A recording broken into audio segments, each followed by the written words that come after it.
ভাই আমরা কিন্তু গরিব মানুষ, আমাদের অমূল্য সম্পদ কিন্তু এই যে ধান।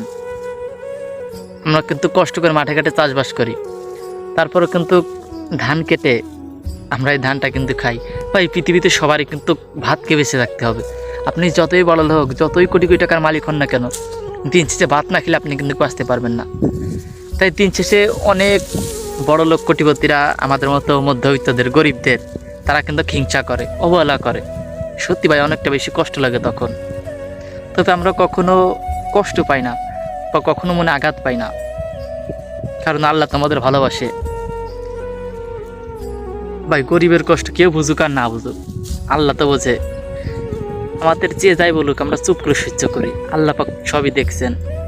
দিন শেষে গরিবদেরকে কিন্তু আল্লাহ ভালোবাসেন। আমাদের হয়তো টাকা পয়সা দিনই, অর্থ সম্পদ দিনই ভাই, তবে আমাদের কিন্তু সুন্দর একটা মন দিয়েছে। এই মন দিয়ে কিন্তু আমরা সবাইকে ভালোবাসি, সম্মান করি। তো দেখতে পাচ্ছেন আমরা কিন্তু এই মাঠে আসছি ধান কাটতে ভাই, এই ধান খেয়ে কিন্তু বেঁচে থাকতে হবে।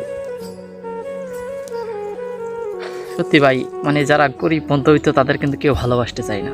আমাদের কারো ভালোবাসা দরকার নাই, আমাদের আল্লাহ ভালোবাসলেই হবে। তো যাই হোক, আশা করি সবাই ভালো আছেন, সবাই ভালো থাকবেন, সুস্থ থাকবেন। আসসালামু আলাইকুম।